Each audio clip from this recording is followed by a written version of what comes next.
Okay. All right, we're back. Okay. So yeah, you guys get up all the goods, and you bring them to the ship, and there is no trouble. You get them on the rowboat. You get them to the ship without any difficulties. You navigate successfully, um, and it's about the time you basically get all of the stuff loaded that they dig out the sandbar that they had got stuck on, and so you manage to like turn around and come back. The velociraptors give you some trouble getting onto the ship, just because I mean they're pretty Can I heavy. calm them? The they're My smaller. presence. What? Do I calm them since I've been beating them? Sure. Right. I mean, yeah. There's no difference between human persuasion test and animal persuasion test. So just do a persuasion for me.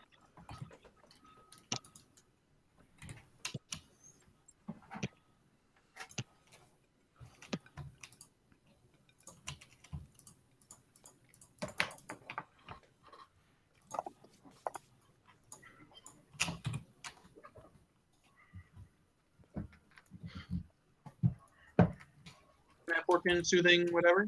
Or no? Ob 4, and yeah. Soothing +2? Yeah, absolutely. Yeah. Imagine you're just making like the noises that you make to calm any animal down, just like whoa, whoa, it's all right, it's all right. Can I work in command as well? Yeah, sure. Cool.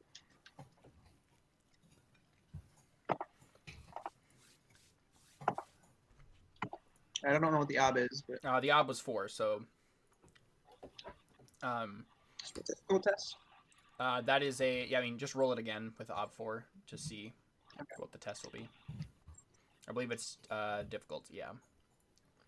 But I succeeded nevertheless. Okay. Yeah, you did.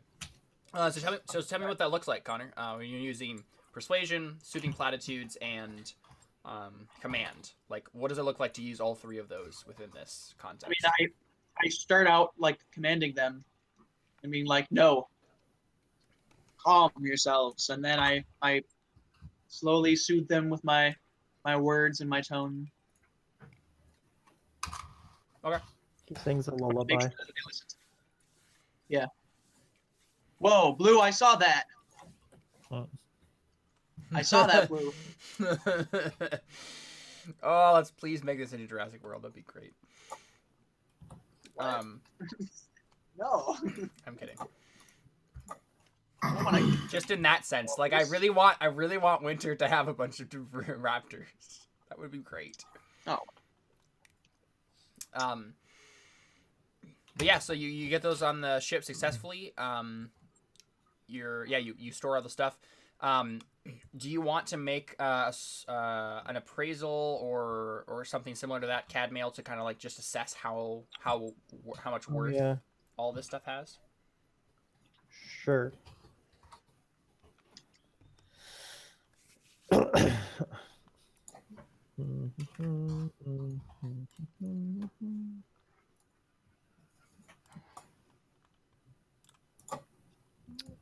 What's the ob? The ob is probably 3. What's your intent? Your intent is to get a good estimate on what all of this together will be worth. Yes. Okay, yeah, ob 3, I think, because there is quite a bit of stuff. So you can fork in stuff if you'd like, and someone can help if you'd like as well. With what? With any skill that you can think of. You wanna... No, what is he doing? He's gonna make an appraisal roll for the goods to see how much it would be worth. Oh. I mean, considering that I like worked with these people, I'm sure I'd know, but I'm not sure what that would mean roll wise. You can just offer an advantage dice. Just a plain advantage dice for you being there and having that information. Yep, you can definitely give that to Cadmel. I have haggling if you want. That'll help, right? Haggling It would should. help. Yeah, you could fork haggling in. Really? I think so. Like, okay, so tell me, Jared, how Avion would use haggling in this situation to help discover the worth of Just the based items. off of previous things he's bartered for, and all of that. That's what haggling is, right? Knowing what Yes, something is, and then not necessarily. Appraisal is knowing what something is worth, or being able to do that. Haggling is the persuasion of getting someone to buy something from you at a price that you want. I don't think that in and of itself might, because again, there's thing. I mean, wises is really what that is. If you know about something, haggling is the act of haggling. okay. Maybe you selling it. Yeah, like We're just trying to you're figure good. out. You're good at selling stuff. When you know what the price is, like what it's worth, but the actual like figuring out of the value of something is a little bit more misty to you. That's because you come at it from a very persuasive route, not a perception kind of like intelligence route. When is something a challenging roll? Is that when it's above your skill, or I believe so. It's a little bit different for every tier. I'll look at the procedure chart here. It should be there. Let's see. Okay, yeah, it's the it'd be same a level 3 skill? for anything. If the ob is greater than the dice, it's challenging, and if the ob is equal to the dice, it's difficult. Only greater than? Yep, only greater than. Okay.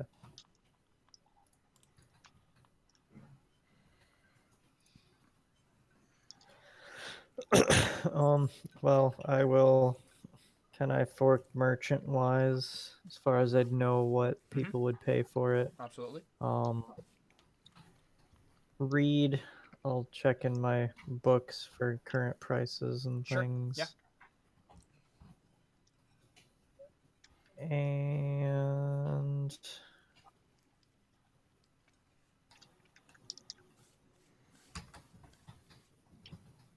yeah, that's good.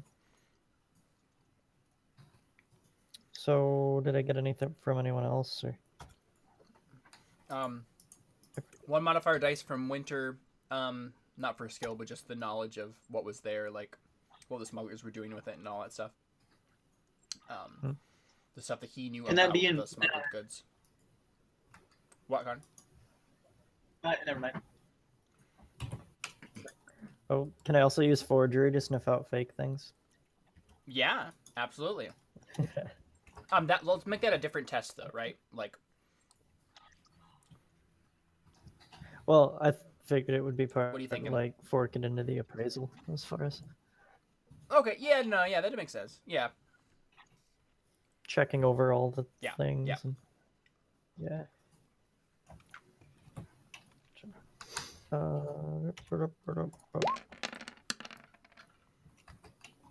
Hey, So tell me, Trevor, what are the goods worth? 4 billion schmeckles. Schmeckles. Schmeckles. They're going out of business. Let's think about it in terms of cash die. In terms of cash dice. Or no, wait a second. There's a different thing besides cash dice. What is it? It's funds or something. Let me look real quick.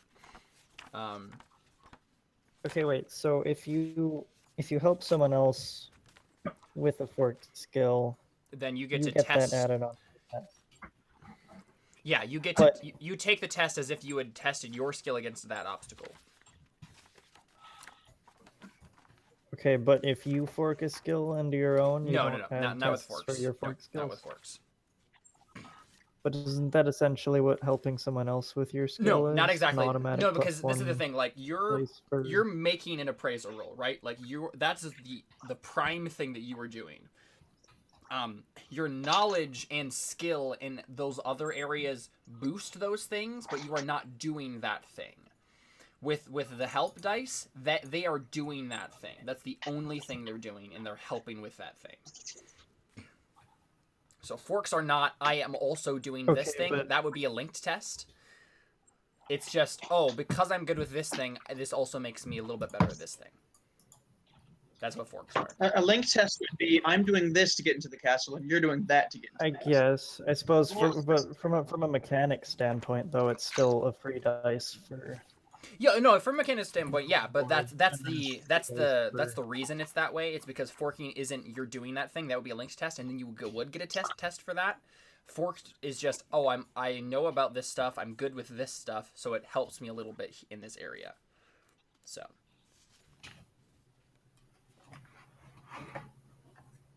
Couldn't you argue that would give you experience in that too, though, because you're using that aspect of your skill It to could, but again, yeah, like it's that's not in the rules, and advance your objective? it's a balance thing too, because otherwise you would just always fork in all of those things, and then it would be a little crazy to like be testing all of those things against that ob. Like if you ever did a hard test like ob 10 or whatever, and you forked in a bunch of skills to get that higher, you would have an ob 10 test with like all of your skills, and that would be really ridiculous. Whereas like you only can ever for like, you know, helping and stuff like that, you can only ever do one thing with help for that person, and then everyone who helps gets one test, and that's just, yeah, it's the balancing factor there. Okay. Okay, let's see here.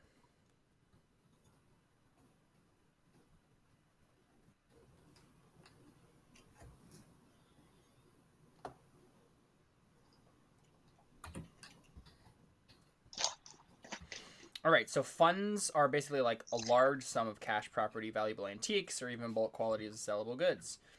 1 to 10 dice, like normal.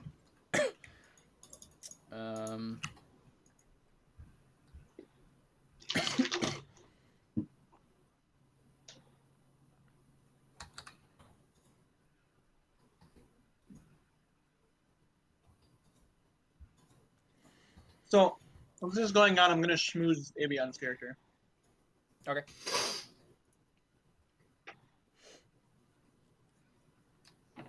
So, what are you guys doing here?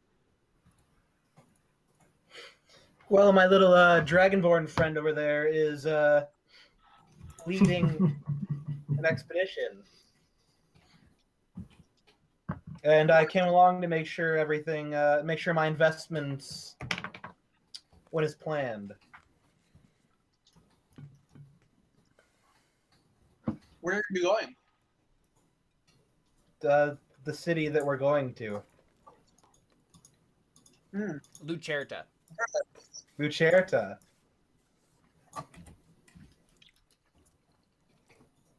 And Winter, you were born in Lucerta, so. Oh, well, I guess I'd say that. That is my hometown. Oh, is that where you want to be dropped off at? Because that would be extremely convenient. No, seriously, I legitimately was born there. Yeah, that's exactly where I need to go. Oh, well, wonderful. Just smashing. Did you want to make any sort of roll here, Winter? No, that's where I need to go. No, like to schmooze him. Oh. No. Okay. Because you know all the will of sticks. What? You have a will of 6? Yeah. Holy crap. Yep. But no, I would be like soothing platitude probably, but I might have a 2 in that. So. You can use poisonous platitudes. Well, yeah, but I'm not actually using poisonous platitudes. Okay. Trevor, you got 4 dice worth of funds, including the Velociraptors. Like, that's all of that in there. And that should be right by where you would put cash dice. There's a space for funds, and just put 4D. And basically, the way that works is, they're like cash dice, except which means like you can use them to, you know, increase your resources tests, but they don't go away. You can continue to use them for your resources. All right. Where do I put that? Right by where let's see, reputation, affiliation, cash, funds, debt, all in the middle between. Oh, I see. Yeah. So 4D. 40 funds.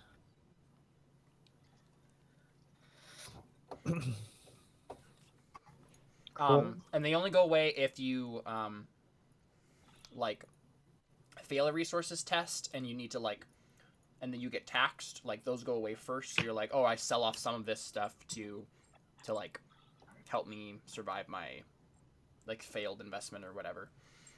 So I think the way this will play out is you'll get to Lucerta, and if it goes through, if all this goes through well, then basically those 4 dice of funds will become like an extremely large amount of cash that you get, which is equal to 4 dice. So it's going to stay 4 dice of funds. It will just change what exactly it is. So you just sell the goods, and now you have 4 dice of cash. That like is a large amount of money that you can spend on other things and help. So you just have a large investment now, and a large. Would that increase resources? Or... It doesn't increase resources offhand. What it does is it gives you can use those dice for any resource tests you make, and it helps until you. No, well, I mean, would the mission increase resources instead of just cash, though, or? No, because you have to again. Like when we get to the place, you would actually you'd make like you would make a resource roll. You make like a haggling roll to like sell the stuff, and maybe you would get an extra couple dices of cash or something like that, like for extra money that you get from what it's worth. But what it would really come down to is, all right, now I have these funds, these base funds. Now I need to buy stuff with them, right? Like, or when you make a resource test to keep up your lifestyle at the end of every month or at the end of every cycle, then you would get then you test your resources with those dice, and then you can increase your resource, because any test you make at 0 resources, since you have a 0, you use those 4 dice to roll those for you, and if you succeed, then your resources just goes up to 1. And anytime you pay for your lifestyle or try to buy something, you test your resources, and it improves like a skill if you succeed. So basically, resources is an abstract way of like telling how good you are with your money, how much how much property you own, what favors you have, stuff like that. Yeah, so shouldn't completing the mission increase that? Completing the mission would increase that, but because of those other things that I mentioned, like buying the goods for the next trip, or buying property with the money that you have, stuff like that. But it wouldn't just increase your resources offhand. But technically, like it kind of does, just because funds like are just dice that won't go away unless you're taxed. So you don't have a 4 resources, but you have 4 dice that you can always use for your resources rolls if you want to. Because again, resources is a different thing. So how would you get more resources? Because by if you buying start things, with 0, yeah, by buying things. But again, you have the 4 dice now to work with. That's just not part of your exponent. yeah, It's as if you have 4 modifier dice that you would automatically add to at any time. But you have to spend your or advance your resources by buying things and doing your lifestyle roll at the end of every cycle, and then you get better at. You'd be able to call in more favors, and that would be like the building of your empire in the terms of your resources, like property you own, investments you have, favors you can call in, all that stuff. Right now, you just have a big wad of cash in these goods. Okay. And so yeah, those 4 dice will probably be I'm not entirely sure where they would go exactly, because I know you're gonna have to. Avion paid for everyone this entire venture, and the ship and all that stuff. I'm not sure who would get money from the end result, what funds would go where, but it's up to you. So.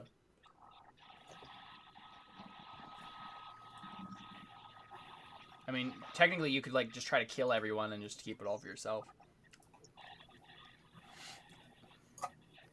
What? Would not recommend. Yeah. I'm just saying it's an option. Mhm. Yeah. So you continue on the voyage. You now have your goods in tow. And I think when you're coming out of the cove, it's kind of tense because like you don't want to like get stuck again, and so the captain's going or the pilot's going really really slow, and you don't really get out of the cove until it's basically dark again, because you spent all that time finding the cove, getting into it, getting all the goods, and then navigating out and all that stuff. And it's sunset when you get out. And so the captain elects just to kind of like go a couple miles down the shore and then just anchor for the night. And so if you're fine with that, that's just what they do. Mhm. Sure. And I think the night passes really tensely. I think there's a lot of noises that happen. I mean, one, there's velociraptors on board, right? So like, they're kind of like making noises, and the crew's kind of nervous about them being on the ship. And John, tell us why don't you go ahead and make a cooking roll for like the evening, and just see how well that goes with your new dice. All right. Oh, I have my character sheet in the other window. That's why it's not showing up. Cooking roll. And okay, so they've gotten back to the ship with stuff, so we're all Yep. pretty excited. Yep. I'm thinking I'm going to fork in my fire building, my knives, and my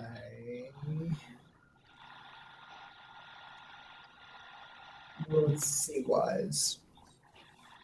I'm not going to fork in mystery meat wise this time, simply because I'm not sure I want to put mystery meat in the celebratory dinner, but I'm trying to make something nice that people will, as sort of a celebration.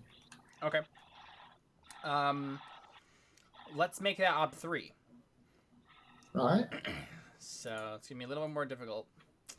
We'll see if John Toast can handle it. If you get 0 successes on this, I will just die. All right, I'm rolling a fate. You got a 6? Awesome, cool. Yes. Yeah. No. The heck? Oh no. Oh, really? So what happens, John Toast, to make you? I screwed up and lost. I failed. I'm not sure how to handle that. Crap. My intent was to make a celebration meal that we could all enjoy in celebration of reaching what we were intending to get to or whatever. Great. I don't know what would go wrong other than that maybe I burned it.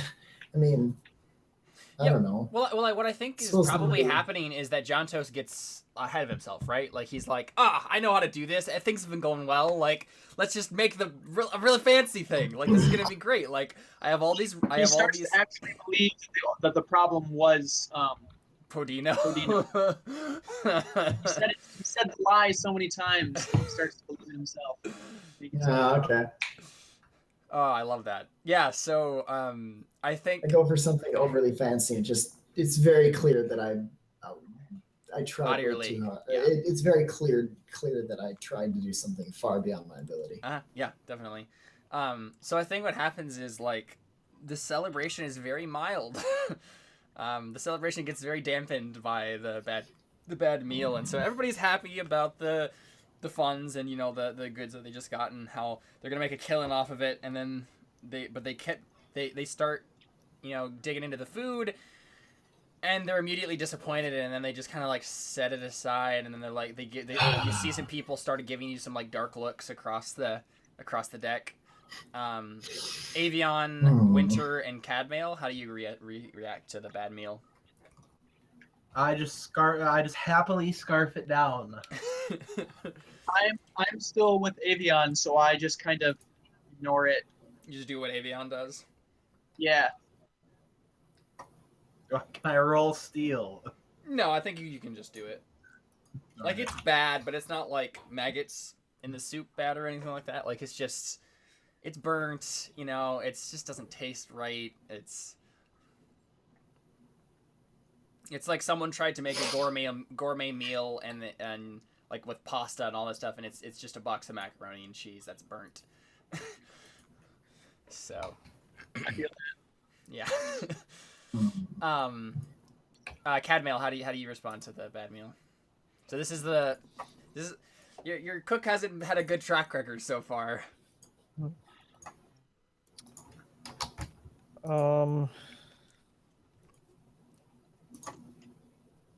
He'd probably still be a little disappointed, but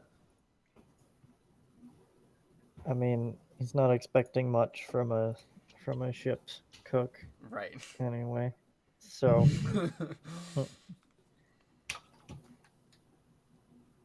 we'll probably still try and tough through it. Here's a steel roll. What's it against? Yeah, I think it would probably be against like a 3 or yeah. That's Would it be against a 3 though, or would it be against the amount I failed? Because yeah, I didn't screw up that makes sense. so royally. Yeah, I think it would probably just be like I failed by yeah, one. I think it'd be like So I wouldn't like a 1 or think 2. that it Yeah, would be like take superhuman strength in order to actually eat it. Yeah. I think that would be if I failed by I think so. more than a 1. I think so. So yeah, it's easy. It's easier for you to scarf down. Like you don't. Again, like it's burnt, but it's not like it's unedible. I've heard that before. Well, I haven't. I don't know what you guys are talking about. I lean over to Avion and I say, "Is his food always this bad?" Not usually. It's either What did you say? You say what? What was the last part? it's either a hit or a miss.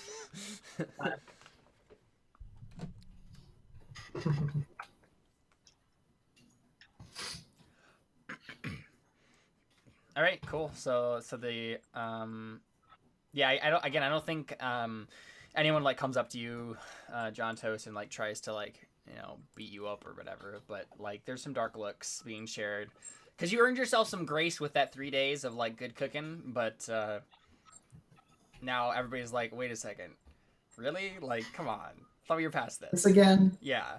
Well, I mean, if he had 3 days before of good ones and then just this, I mean, you can't be perfect all the time. No, I get so that, but his I intention don't was think to like. anyone would. Yeah, again, but that's why no one's like talking to him or whatever. Like it's just a couple dark looks, across the. The point is they're all sailors. They're grumpy because they're on a boat, It's true. and Yeah, it's but like, how they're many bad all- meals can one man make? They're also all sailors, so they should realize that Yeah. That's true. cooks are But he still bad sailed the on boat. ships. It has to be bad. I don't know. It's either this or Yeah, but it's not the problem of like supply. It's just the problem of the cook. Like,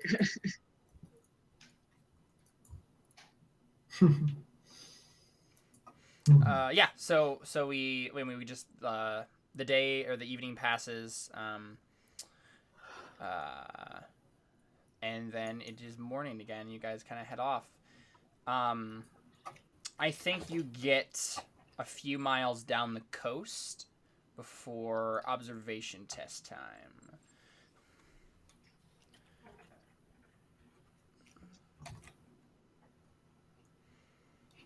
And I think it's gonna be an ob 3. wait, what are we doing? Observation test. For Ob 3. You're on the sea, just going along the coast, and there's something that if you spot it in time, you can deal with. okay.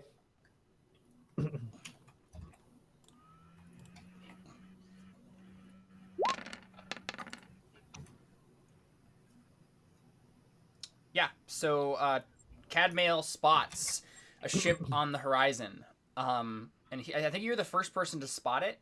And at first, like, yeah, it's just another ship that's like coming. It's actually coming from behind you. So like it's gaining on you somehow. Like it looks like a smaller ship, so it looks like it's a pretty like a fast running ship. You're in a pretty heavy merchant ship that's laden with goods. You're not going super fast, but this ship seems to be gaining on you in the distance. And as it gets closer, like you're watching the whole time because you have the observation. You succeeded on the observation and stuff. Okay. You notice about like as soon as it gets into focus enough for you to like see like what it looks like. And let me see if there's actually a skill here that you should probably roll. Well, I'd alert everyone else to it right away. Yeah, so I mean I know you alert everybody else to it, but yeah. Just saying. Yep. Make a merchant wise check for me. Ob 1.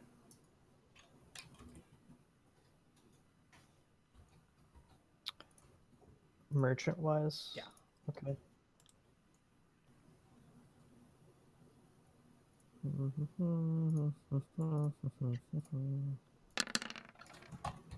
Cool. Yeah. So mark the routine test. Yeah. So you notice that the ship doesn't have a flag for one, which is not something that's normal. Usually you usually want to have a flag of nationality, especially in these waters, because there's a lot of tension right now between some nations.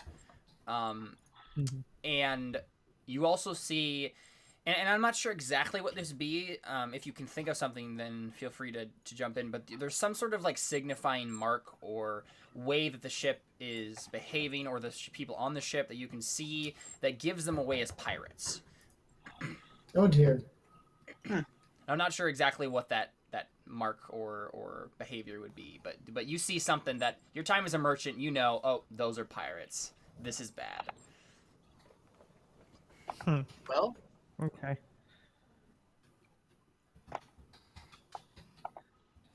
I don't know. Maybe it's some kind of insignia from. Oh, right, from your time as a smuggler. So let's say it's like a more or less like unnoticeable to anyone else, like little mark on the side of the ship. But because you're a smuggler, you've seen. I mean, most of the ships that came into the cove bore that mark, and maybe it's just like like the figurehead of the mast, like, or the bow of the ship,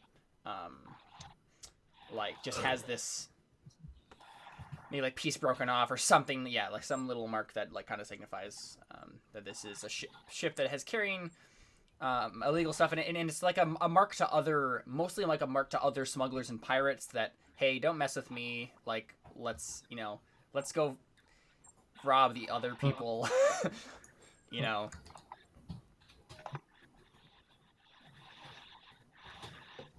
Which might also mean, oh, they might be carrying goods that they stole from someone else. We might be able to steal from them, but they take it as they will. So yeah, what do you guys do? They're pirates, and it looks like they'll be on you in like 10 minutes if the wind keeps up like it is. I send my pterodactyl to attack their sails. All right. Well, I alert everyone, and the probably get into defensive positions. Okay, so like, yeah, some of the mercenaries pull out bows. Do we have any cannons? The gunpowder hasn't been invented yet, but you do have It hasn't. you have ballistae, at the very least. I think you have like probably one on each side that you could put into place. Okay. Yeah. Yeah. So I'm thinking that what we'll do here is maybe do like a series of linked tests, to see like how well either you get away from the pirates or like are prepared to deal with them when they come, kind of a thing. So anyone can make like a test to try to help something.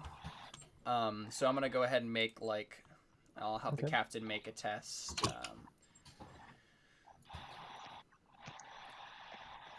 He's gonna go ahead and make a seamanship test with some modifiers for his crew, just to generally like keep the ship going as quickly as possible, so you have more time to prepare.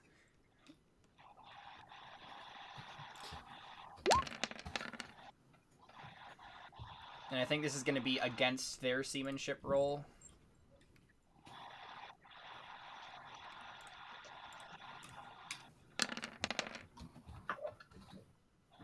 So yeah, so the first test, the captain succeeded. So the captain is a better seaman than the captain of the pirate ship. Good. Anyone else want to make a test? Falconry. Okay. I don't know that I can do much other than observation. Yeah, you can. I mean, you can make an observation test, Keep an eye on them. or even to like notice like the way they're, maybe where they're gonna try to attack from, like what they have on their ship that they can attack with, that kind of stuff. Yeah, so you're rolling a 3 for the falconry there.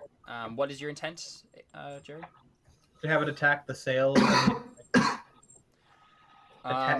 holes in it with its talons. Okay, I mean, yeah, sure. I mean, you could. That's probably pretty easy for you to do. Just say, "Hey, attack that," like.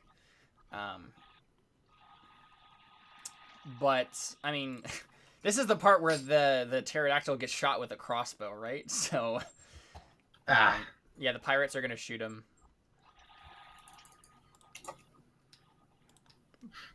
Let me see if there are. Pterodactyls are fast, Caleb.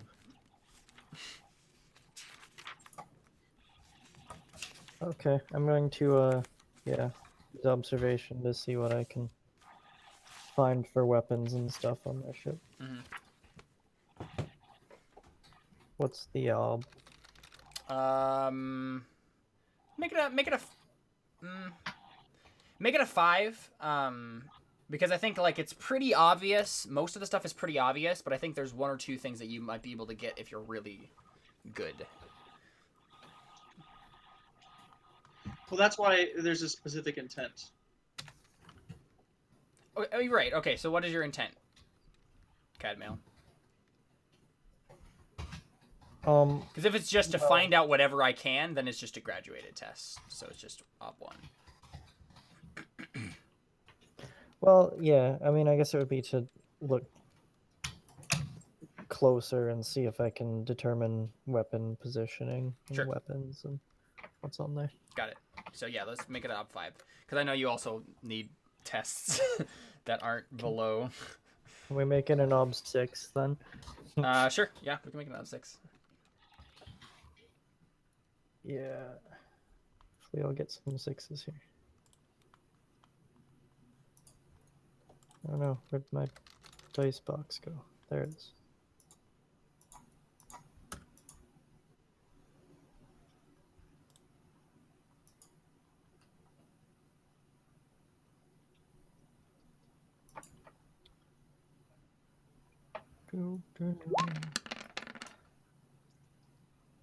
Can I also say to see if I can see any people on the ship, recognize them, where they are? Oh, What do you mean? I failed anyway. Yeah, you failed. Yeah, I don't think you notice anything else. It's all pretty general pirate stuff. You've seen it before. It's just some people that are probably gonna make threats, ask you to hand over everything, and if you don't, they're just gonna attack you. Yeah. They might attack you outright, Fun. depending on if they get a good position or not.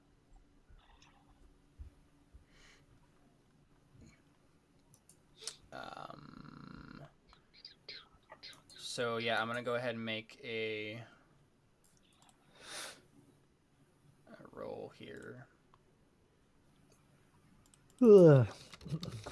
And this is gonna be make a agility test, Avion, for your pterodactyl. Just roll 4 dice for me. It's just like / roll 4d6. You get a bonus for my awesome navigating skills, or my awesome falconry-ness. Awesome. Sure, 1 dice.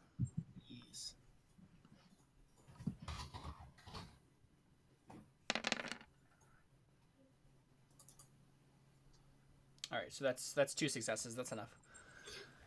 All right, so the pterodactyl manages to dodge the crossbow bolts that are fired in its direction, and it rips into their sails a little bit. So yeah, you have another success like towards your side. I think what we'll do is, I would just kind of count all the different successes that are kind of like gained here, and then see who has the best. And then, I mean, these are linked tests, so it's basically like the conflict that will ensue. You guys will get like bonus dice on things because you've noticed things, and especially for the seamanship thing, I think like they're gonna get there a lot later than they would have because the sails are kind of ripped now.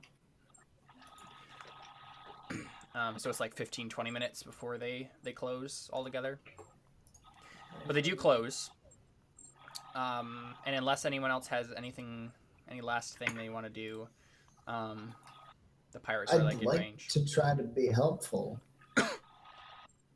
Can I make a seamanship test to try to be helpful? Absolutely, you can.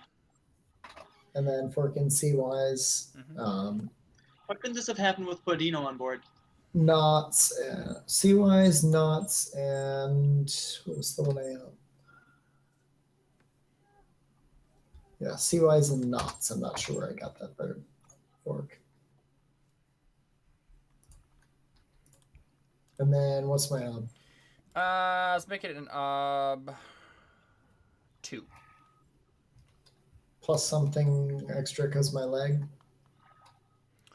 I don't think so. No. You have the trait lame, correct? Or is it what's the trait that you have? Is it maimed? Crippled. Crippled. Okay. Let me look and make sure that I know what that does. Yep. Okay. Crippled.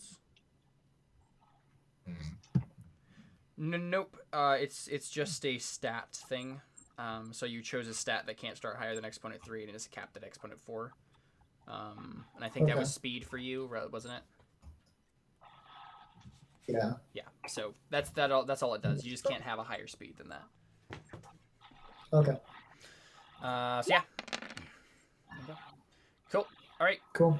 So yeah, you get back into the groove of the seamanship stuff, right? Like you're trying really hard with your gimpy leg, and you succeed. Like you're working beside the other sailors. I think like a couple of them look over at you, and they're kind of surprised to see you there. And those are the same people who gave you the dark looks last night. And they kind of like, oh, all right, yeah, come on, Cook, let's do this, like kind of a thing, like glad you're chipping in, kind of a thing.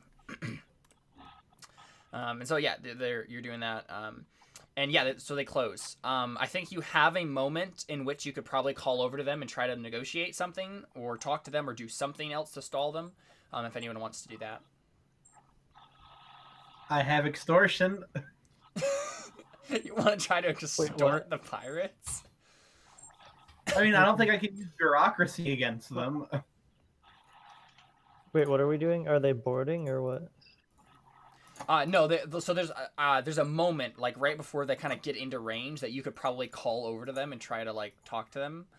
Otherwise, they're gonna close into range and you're not sure what's gonna happen next. They might just attack outright, or I'm gonna use my accounting to baffle them with my my math skills. If you attack us now, you will suffer a loss of 3,000 quid. Can oratory be used to frighten people? Yeah, absolutely. Okay.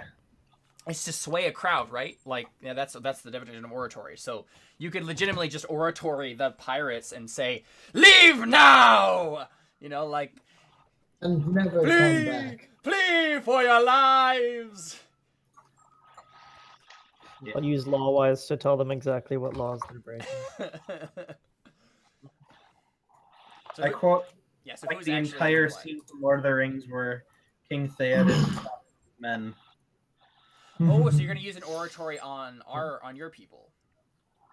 Oh, Which one? You both can do at either. the same time. Okay, so your intent is to be so intense and inspiring to your own men that the pirates are like intimidated by it. Yeah. Okay. Yeah, I'm down with that. Make that just op 3 because it's against their will of the crowd, and it's still only 3 Okay. for everybody.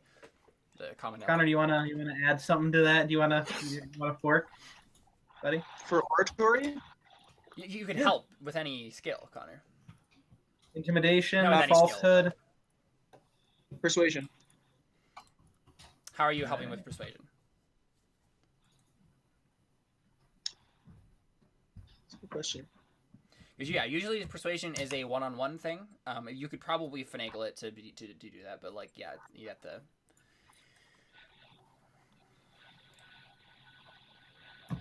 I think soothing platitudes or poisonous platitudes would make more sense here. Yeah, I know, but there's a reason for why not. Soothing platitudes, though, this is the thing, Connor. You can help, and it just gives you one. It gives them 1 dice, right? But then you get a test for this thing. You don't have to roll anything.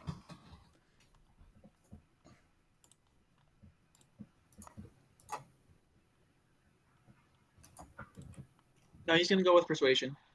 Okay. Because this is Winter doing it, right?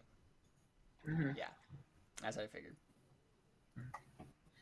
And then the fact that I have a giant pterodactyl basically like on my shoulder, does that inspire fear into their hearts? Sure, you can take an advantage dice for that. but really though, Winter, how are you persuading? That's. I'm just trying to convince them to be brave. I did obstacle. Okay, so 1, let's but... say, that's fine. It was obstacle 3, so yeah, it's still a routine for you though. So I believe so.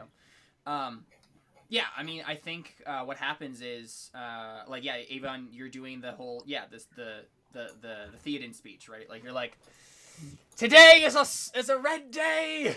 You know, like, death, you know, like, this is a good day to die kind of a thing. And, like, making them be all intense. I'm from the more logical point of view of, like, no, like, we can do this. We've got what this, we've got thinking, this. What I'm actually thinking, Winter, is that you're going up to specific people and saying this. Yeah, Actually, okay. as far as that goes, can I help with appraisal or accounting as far as like counting the advantage between? Well, essentially what Connor was saying. No, I like, know what you're saying. Oh yeah, we have these weapons and they have this. those weapons, and if we put them together. Let's do it. Let's make an appraisal. So I have a vibe. We have so much more to lose than they do. We have to win, guys. so this is his dice there. So you got another success there, Jared. So you have 6 successes. So yeah, you can mark that as an ob 3 test for both of you. So, and if you ever want to know what a test is going to be without having just like roll it again, procedure chart 1 has it on there, in handouts. So. So that's a really awesome scene. So yeah, Avion's doing the speech. Winter's like, going up to specific people and saying, "Oh, no, you can do this, my friend. Like you are good at this. Like we have the advantage, all this stuff." And yeah, Cadmiel is like, "Well, if you look at the numbers, I mean, we have to win. I mean, we have very valuable goods, and I mean, if we lose here, then we lose not only our lives but a lot of money."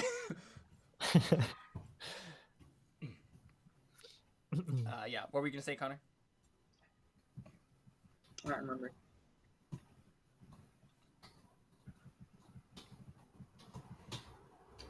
I don't. All right, that's fine. So the pirates. What does the test count for? So I helped him with persuasion. Do I get an oratory or a persuasion? It's persuasion. It's always the skill you helped with. Okay, so as if you had rolled against the same obstacle, which for him was 3. so difficult. So whatever, yeah, it's 3. Whatever. What is your exponent for persuasion? 5. That's routine for you, actually. Yeah. At least I think so. Let me make absolutely sure. Routine for you. That is. See, 5 dice. Yeah, if it's up 2 less than 2 less than the dice. For that, it's routine.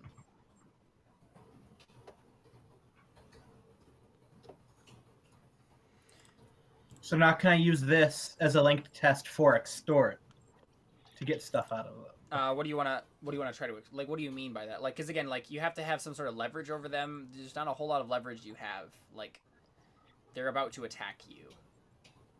Okay. But this made them like pee their pants and want to not fight, right? I mean, it intimidated them. Yeah, I mean, you succeeded on your intent. They are intimidated.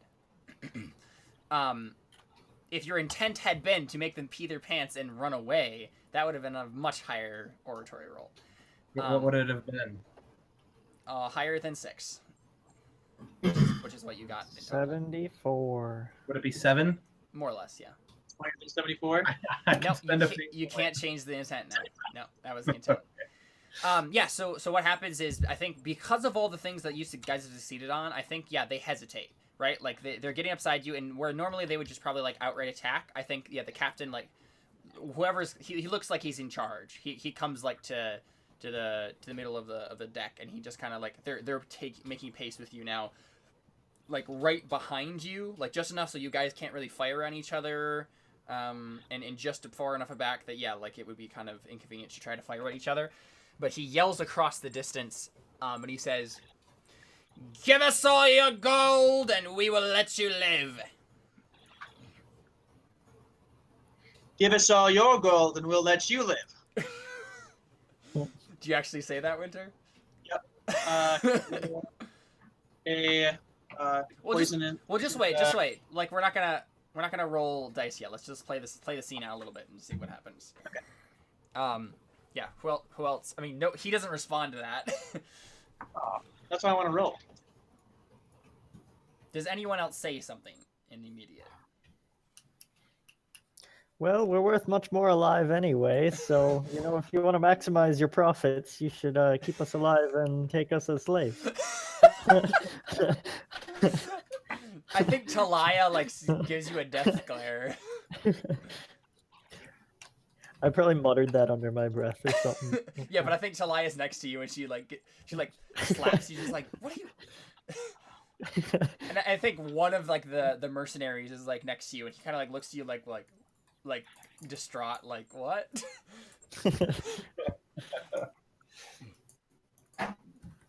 Avion, did you have anything to say? We have the best trained men on the 7 seas. You have no chance. There's basically only one ocean or no, 2. There's basically only 2 seas in the entire world. In the 2 seas. I've gone over the numbers. You have a 30% chance of winning, so.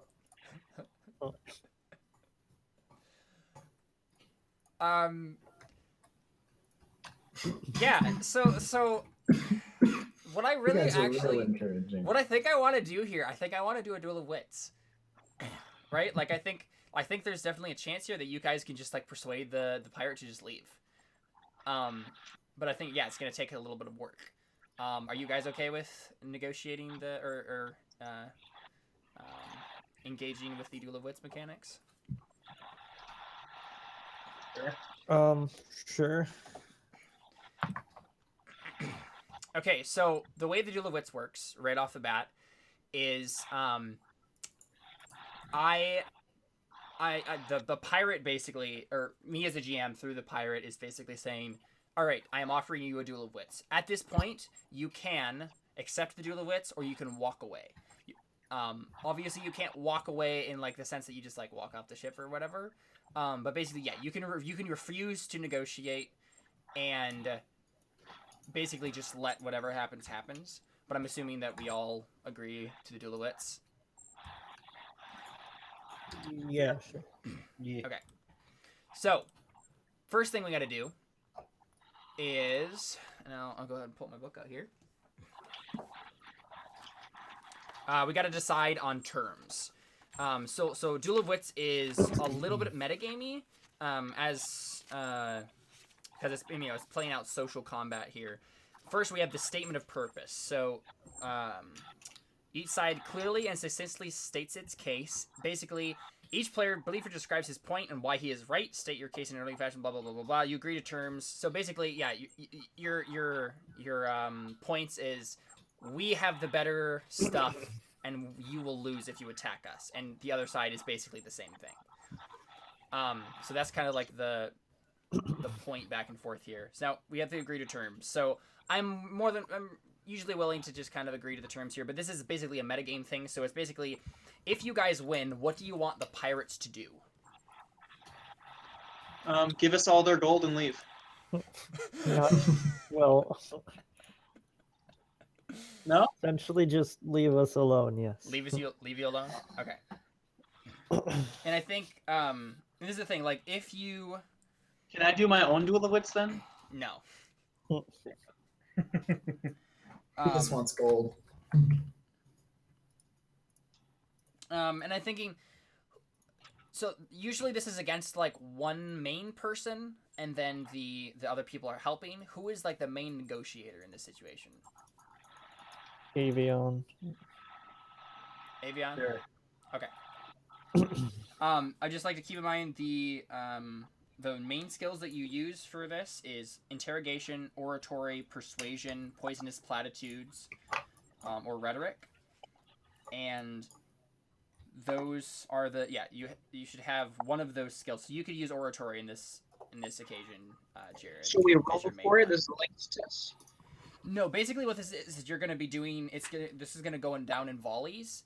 And basically, Avion is going to say, "All right, I'm going to do this, this, and then this," and then the pirate is going to say, "All right, I'm going to do this, this, and this," and then we Do they all have to be different line skills? them up.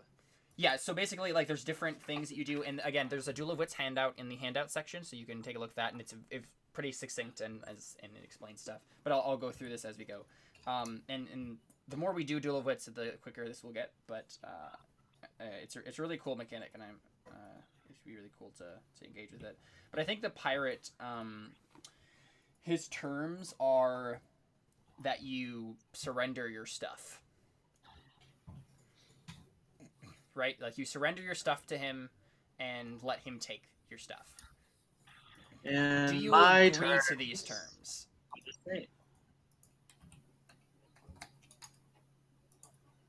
Do we have to agree?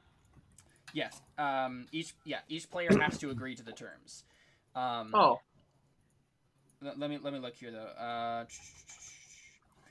Keep the demands reasonable and achievable. Yeah. But basically, most Duel of Wits comes with a compromise. That's usually how it ends up, unless someone just wins outright. Usually, it's like a compromise of both sides. So usually, you want to just go ahead and go right out and say, "This is the thing I want the most of. Like, this is the thing I want absolutely." we want the most is all of their stuff. No, we want to escape with as little death and as much wealth as we possibly can. Exactly. The less people to pay I mean, and more money gained from the pirate ship. I don't see a downside. Hey, so this is the thing. If you are brilliant enough with a Duel of Wits, that could be a thing that could happen. You could convince the pirates, if you were brilliant enough, to give you money to if you convince them that you could kill them, like, immediately, like, and they have no trouble. Yeah, exactly. Like, you could do that. Avion, you're the one negotiating here. Is that your term? Yes. So what exactly are your term? Is your term then? Give us all your treasure and leave before we slaughter all of you. Okay. I prefer not to dirty my petticoat.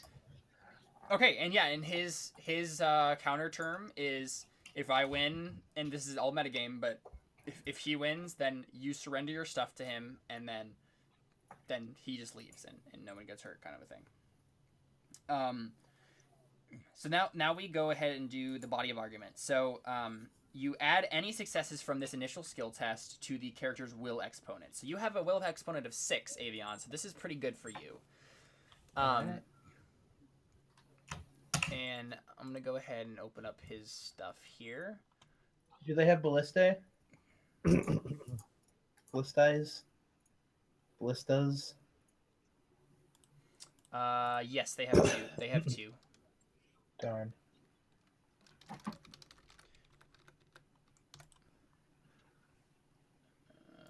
Okay. So you have a will of 6. He has a will of 4. So go ahead and roll. I believe it's body of argument is going to be oratory for you. So roll an oratory, and the successes that you get are what you add to your body of argument. So this is like the health of your argument. Okay, so are there any modifiers or? I believe you can fork stuff in like normal. Yeah. Can other people fork stuff? I think so. Yeah. I think Okay. people can help. People can help you. Well, since I'm extorting them, I'm going to add extortion. Sure. Yep. That makes total sense.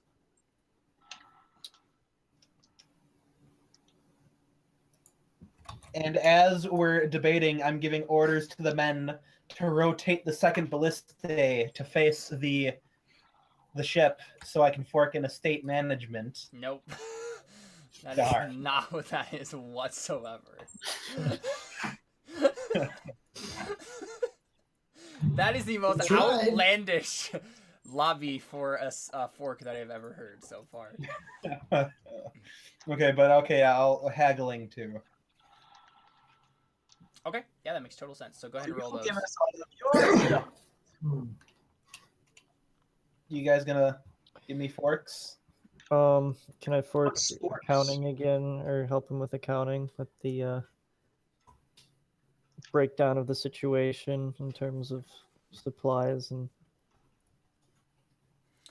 relative? Let me look here. Explain to me how. What do you mean by that?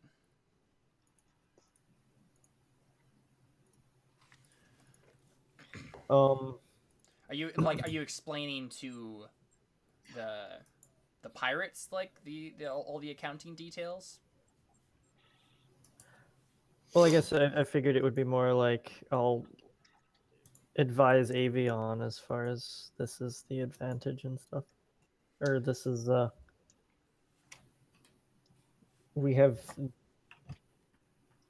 these supplies here. If Yeah, I don't they think have, that would really if we help. suppose that they have that. Yeah, then I don't think that would really help Okay. in general, just for like because it's like the body of argument, like just generally like how strong the argument is at the outset, and I don't think that in and of itself really would help. Him giving me a more logical argument? Yeah, I guess that's. Oh, I what see what meant, you're as saying. far as Okay. stacking the supplies, or the Okay. stacking the situation as far as Okay. Sure. I Yep. don't know That's fine. words. That makes sense. Yep. Connor. Yes. Persuasion or Oh, intimidation or I am doing corruption, Oh. persuasion, and then poison the blood. You can only help with one. You can only help with one skill. Remember, Oh, because you're helping him here. What are the? How do I put this? What are the story mechanics of me using corruption? Okay, just real quick. Like, are you gonna spend a persona point? No, I want to use it as a skill. What does that mean? Yeah, exactly. So, oh right, no, okay. So you can spend one fate point. I forgot. Yeah, you can spend one fate point to help any stat or skill test, whether one of the character's own abilities or comrades. Help gives 1 dice for exponent 5 or 4 or lower, 2 dice for exponent 5 or higher. So I think in this case, what this would be is basically you stand behind Avion, and Euros like whispers into his soul, right, and like gives him hints. about things. But that's not what he wants to do. He wants to get the credit for it. Okay. He doesn't want to get out of the situation. He wants to. He wants to use. So I think it would this. just be persuasion. Okay. Not poisonous platitudes. And you could do poisonous platitudes if you wanted to. Either way, like you're helping, so it's not like you're.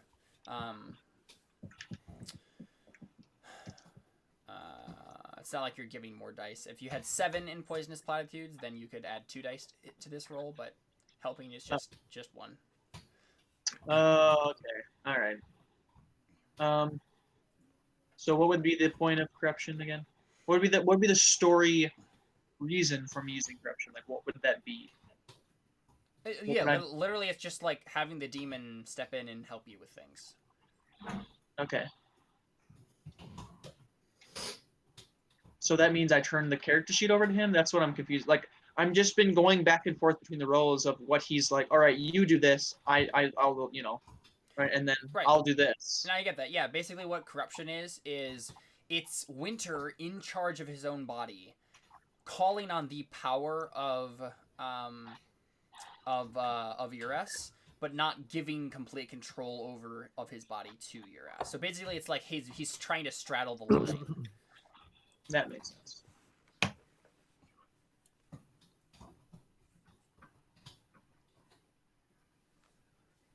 So you just helping with persuasion then? Yeah. Okay, so just add another dice then, Avion. Josh, you got anything? I guess I suppose I could maybe help with persuasion, but what's the obstacle? The obstacle is, I mean, it's whatever.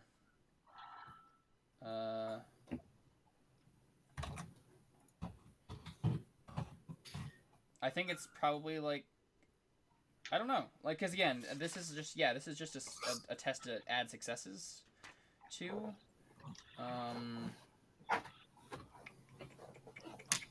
I think it's just probably against their successes, probably. Let's just do that. Okay. I'll throw in my persuasion alongside then, I guess.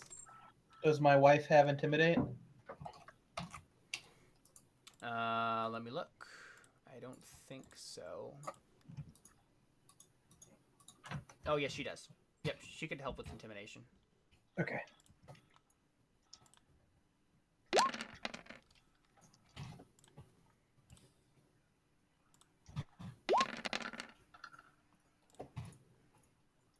Ooh. Fey won. Wow, and he has 4 6s, so I'm gonna go ahead and spend one of his fate points and just reroll those. Can I use corruption for this So stuff? they got 2 more successes. All right, so the final count here, for you, let's see, is Jared. You have 13 body of argument. I'm writing these in the chat, and he has. He also has 13 body of argument, so you both have the same. Okay. Because he only has a will of 4, so he's adding it to those successes. Yeah, so you guys have pretty equal arguments here. Do we count as a test any of those? Or?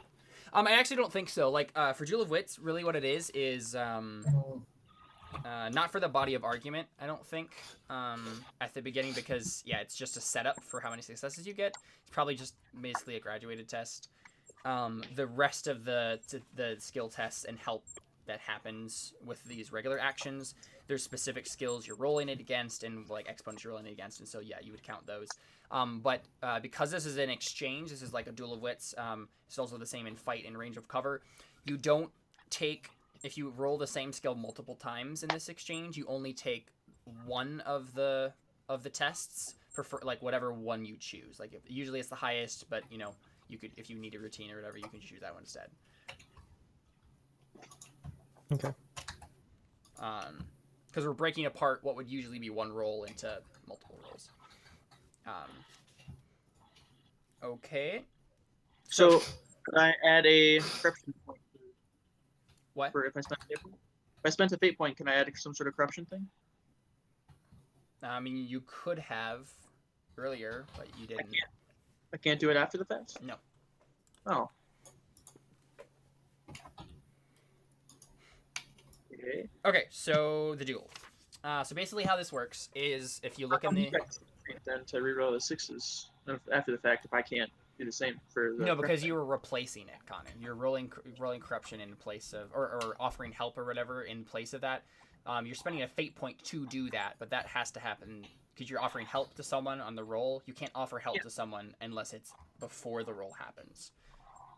But I am offering help. Yeah, you can offer help, Connor, on any of the rest of these rolls with corruption, absolutely. But the body of argument that was the first. that was the body of argument. This is I just says this. Okay. All right, So we don't use everything. So Jared, Yeah. pop open the Duel of Wits handed if you haven't already, and then go and take a look at those different options there. So it has, you have avoid the topic, dismiss, feint, incite, obfuscate, point, and rebuttal. You should hopefully know what those words mean. If you don't, like it explains what it is. Basically, the way we're going to go through this is we're going to you're gonna, without telling me, you're going to pick 3 of those things to do, and it can be in any you have to choose a specific order for them, and you could do 3 of the same thing in a row if you wanted to. But this is basically how you attack the argument. So you're like, all right, I make a point, and then I dismiss whatever point that he's gonna make, and then I rebut the point. And you're gonna choose those things, and then me as the pirate, I'm going to choose 3 of those things, and then we reveal them, and then we play out with role playing each of those volleys. Starting with the first one, we play it out role playing and see. Oh, all right. So I made a point and you made a dismiss. How would that work out? We speak back and forth, and then we make the roll, and then it says what the roll would be on the bottom there, based on a point versus dismiss and so on and so forth. So just kind of construct your argument there and see what you would do, and then we'll do it In any order? I mean, it has to be in a specific order, but there's no specific order you have to do it in. Oh, so I have to choose 3. 3 and then it's in order. Those things will happen in that order. And I have to account for what you're doing. Yeah, you have to try to guess what I'm gonna do. Oh. Okay. I had a feeling you would like this. What does obfuscate mean? Obfuscate is a verbal block. The player attempting to obfuscate must present some non sequitur or bizarre unrelated point in an attempt to confuse or distract his opponent. Obfuscate is spoken while your opponent is speaking. So if you did that, then I would start making a point or whatever, and then you would just cut in the middle of it and be like, no, but this thing. Okay.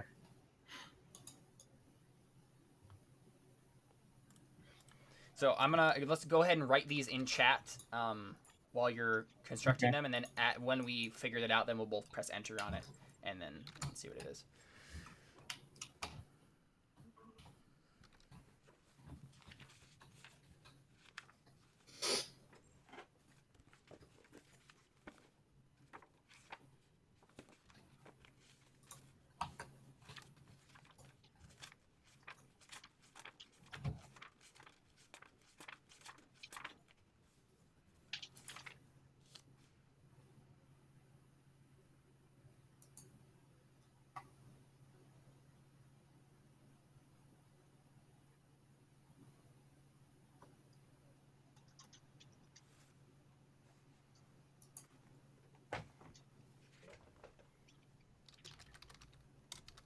All right, so I got mine figured out. So I'm supposed to be trying to counteract what you're doing. Yeah. Okay. See, I knew you would like this, Jared. So I'm thinking that you are expecting me to do the unexpected, but you'd expect me to expect that. So you're expecting me to go with something non-outrageous. Okay. I got it. So I put the poison in your glass. That's exactly what you'd expect me to do. I should actually read what all the other things do. Probably. Quick.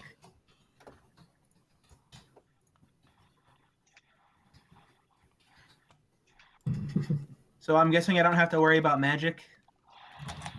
No, yeah, don't worry about that. Okay.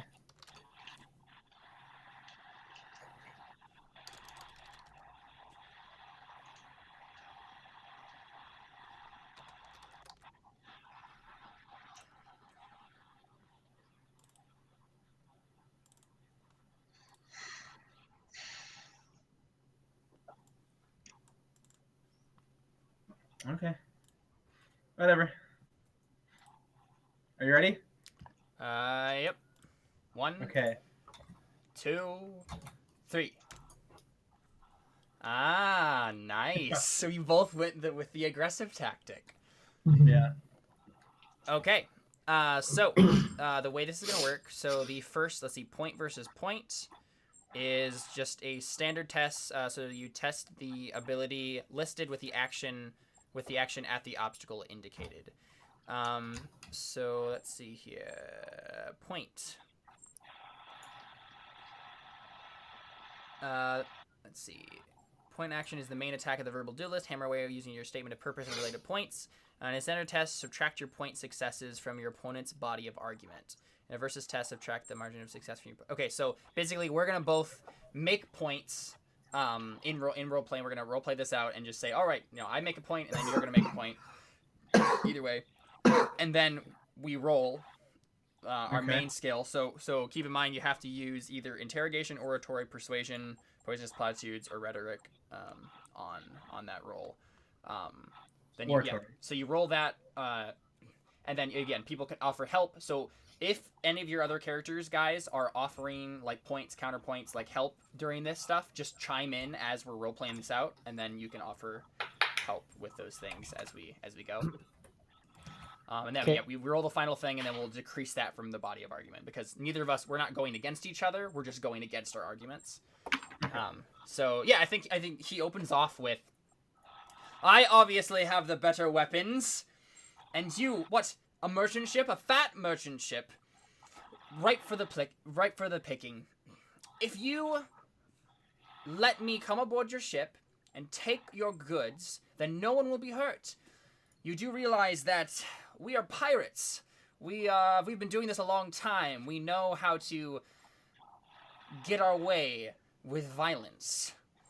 And then his first mate, you think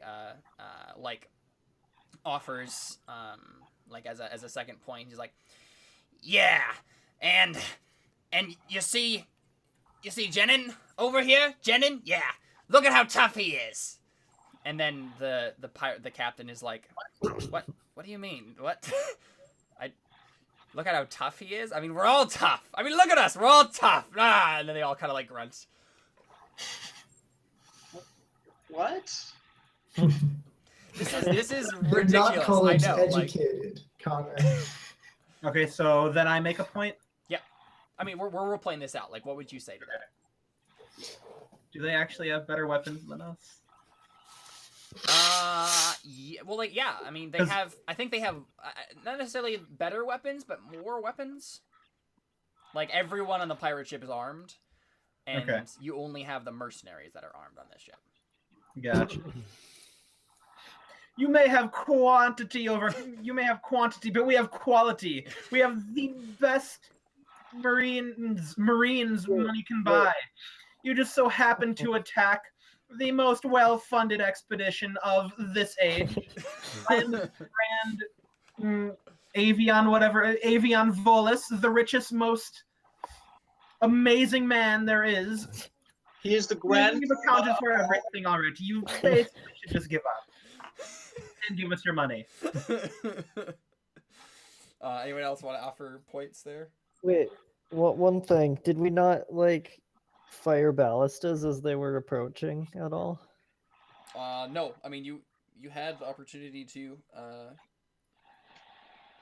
Would that have been a thing that we did? Well, this is the thing.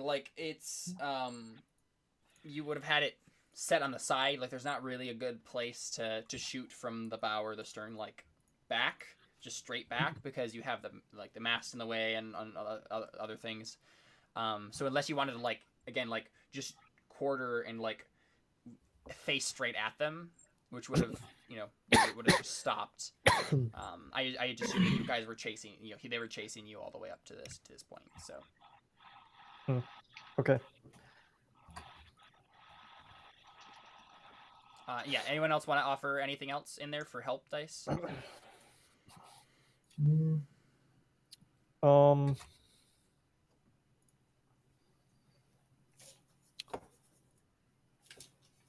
I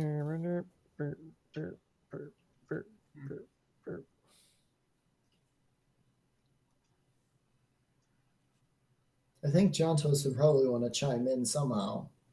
Yeah, you have persuasion, so that makes total sense. The problem is I can't think of any form of argument that Right. would help, particularly because of, I'm not sure how to follow up on Avion's On argument Avion's beyond argument, what's yeah. already been said.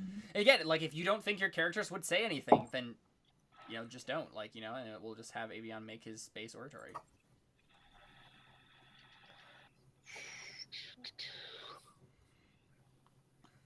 If that's it, we can roll the skills. Nah, yeah. Go ahead. Okay. Connor, are you gonna chime in? With, I mean, Here. Well, so you said they're better armed.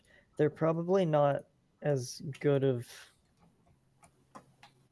weapons and stuff as ones that we have, correct? Yeah, they Can have. I fork Yeah. in my appraisal to point that out? Absolutely. Yeah. Yes, you help with your appraisal. Yeah. What does that look like, Cadmiel?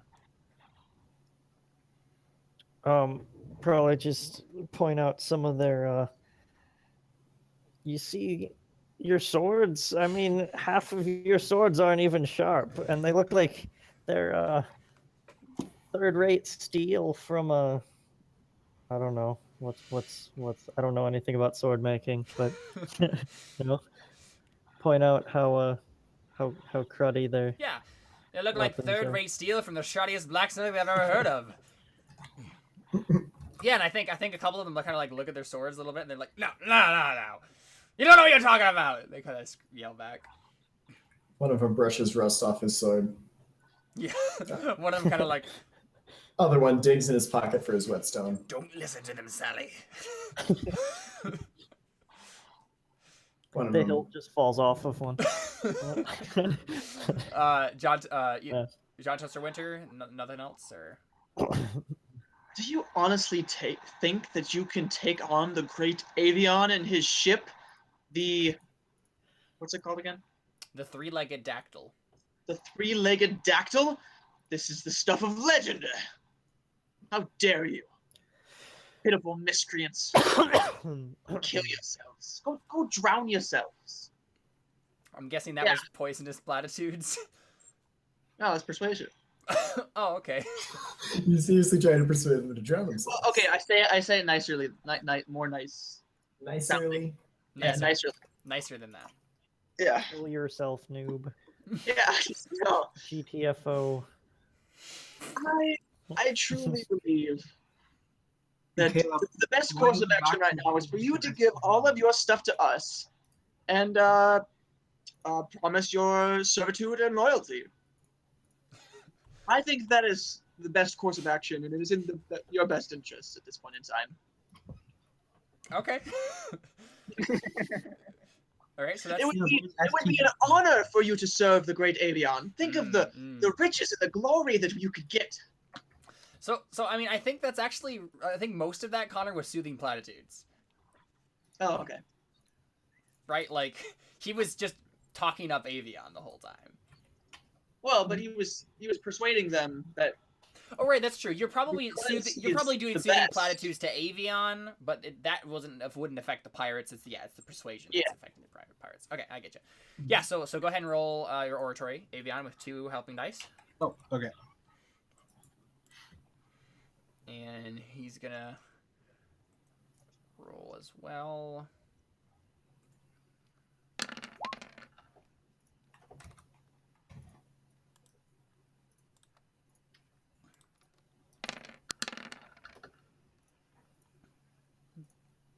Yeah, so that decreases from your argument. So You decreased. So now, let's see. So his decrease is 2? Yeah, like you subtracted 6 from his argument. He subtracted 4 from yours. Oh, well, in that case, I think I'm going to roll a fate because I have 3 6s. That's fine. Yeah. So you have 9 body of argument remaining, and we'll see what they have. Oh, no successes. Oh, That's sad. Yeah. So, oratory. Let's see, 6. So that's they have 7 remaining. Okay. And yeah, and then the next volley just happens, and so it's again point versus point. So, Avion, do you want to start this off? So that was your first point. What's your second point? we have dinosaurs. All you have are rusty facsimiles of weapons, and you don't even know what a facsimile is, thus making you stupid and unequivocally, undeniably means you're going to lose. We're doing a great job of doing oratory with this. Using flowery words. Yeah, that's great. So do you actually point, would you have maybe some of the sailors take the the cage to the velociraptor on board or something, yeah. or on the deck? And of course my pterodon is just perched. Your pterodactyl is bigger than that, yeah.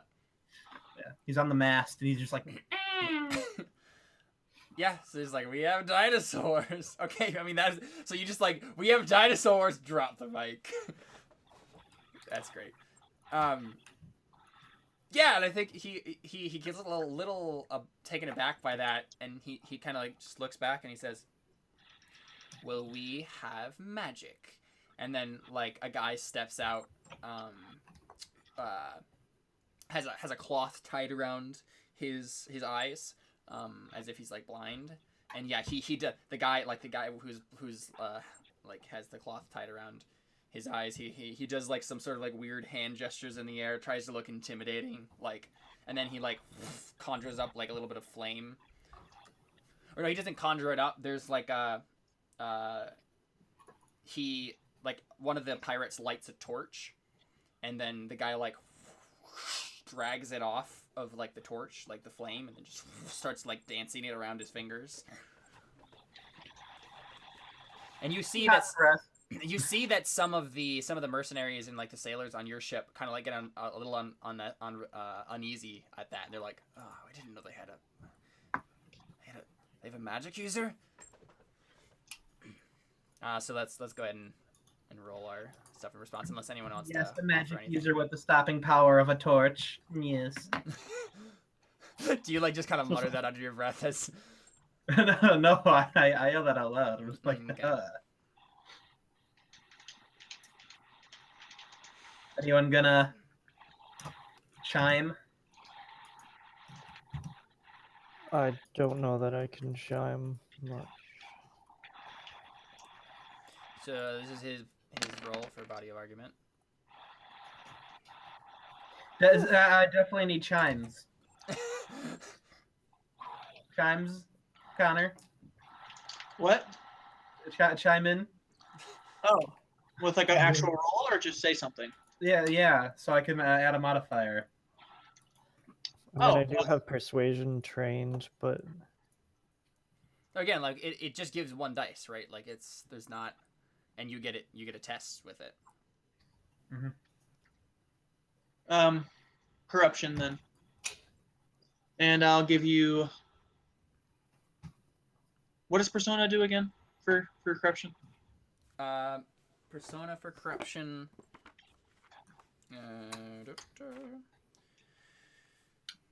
For 1 persona point, a sorcerer may substitute his corruption for any skill or stat in any test. That would only work.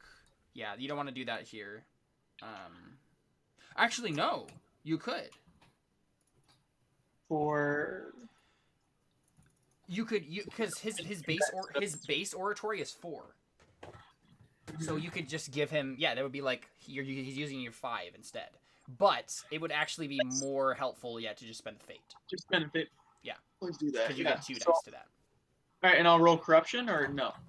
No, you don't roll corruption. You take a test as if you would, or no, not you don't because it's just help. So yeah, never mind. Or no, So do I get but you two do dice because from it is help. Yeah, so you get 2 dice from Winter. Okay, and can my wife be intimidating? Oh right, yeah, she pops up and she chimes in. She says, I've killed it. I've killed sorcerers twice the power of you, and she's killed a magic user before. Like this is one of the things that happened when you like were in that whole big shebang that happened like when you saved her. But whether or not he was twice as powerful, up to debate. But And I'm I gonna have lean into Avion and say, "You're a lucky man." and for extra added effect to my dinosaur argument, I'm gonna have my Paradon do a super awesome like air maneuver, and then I'm gonna add +1 for falconry. falconry, I'm I down with that. can assist with persuasion then too. Okay. Just try and downplay the He's magic. gonna be a Connor roll. Darn, Connor roll.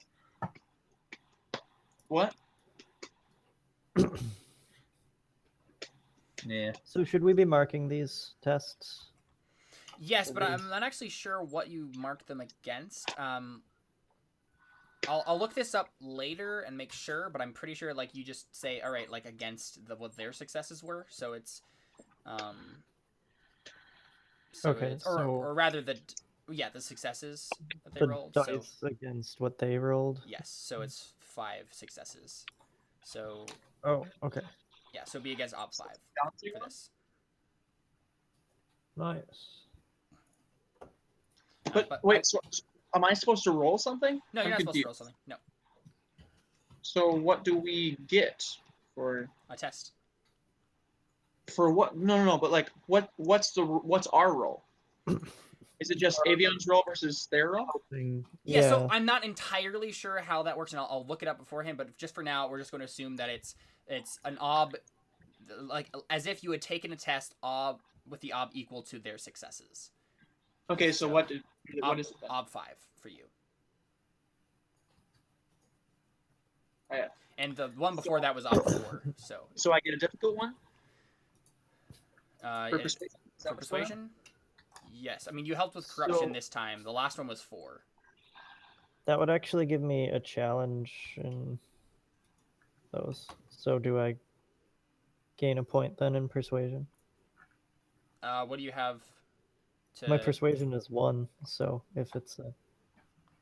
Oh, I only need 1 challenge. Did you have your routine? Aren't the lower levels either the challenge or the routine difficult? No, it's either challenging or difficult and the routine.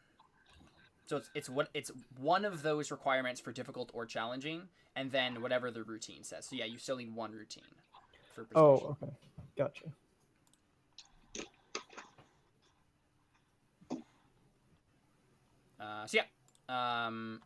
So we subtract that from the argument. So Avion, you have 4 remaining, and the pirates have 3 remaining. So yeah, it's basically going to be decided here. And it's going to be interesting because I did a dismiss and you did a point. So the way that's going to work is it's a standard test again. So we're not testing versus each other. We're just testing against the argument. You're going to do the exact same thing you were doing before. You're just hammering away with another point. What I'm going to do, though, is this maneuver is used for the cataclysmic and undeniable conclusion of your argument. You loudly declare that your opponent knows nothing about the topic at hand, and furthermore, he's a fool and a dullard and shouldn't be listened to any further. Scripting is dismiss adds +2 dice to the character's skill. In a standard test, subtracts each success rolled from your opponent's body of argument. So, but if I do not succeed in destroying your argument on this roll, then I hesitate the next action, and I can't do anything. But it's basically going to be decided right here anyway. So. Yes. Okay. So go ahead and do your point first, Avion. I just like grandiosely gesture below me and like Look at the ship. This is the best ship money can buy. Compared to your piddly nothing shambled together rotted wood garbage. And I think like we don't know this like as the audience or the player or the characters or anything like that, but the ship's carpenter kind of like looks down. Oh, don't go. You gotta be mean to the people who. What did I do ever do to you? Don't listen to him, Bessie. But yeah, so you do that, and I think he like cuts you off like right at before you finish like the last word of that, and he says, "Enough! Enough talking! We end this now. Hand over your goods, or we kill every single last one of you." And then he like turns to the magic user, and he says, "Venom, burn it to the ground. If they burn it to the ground unless they surrender." And yeah, so that's the dismiss. So whether or not what happens basically just comes down to this. Okay.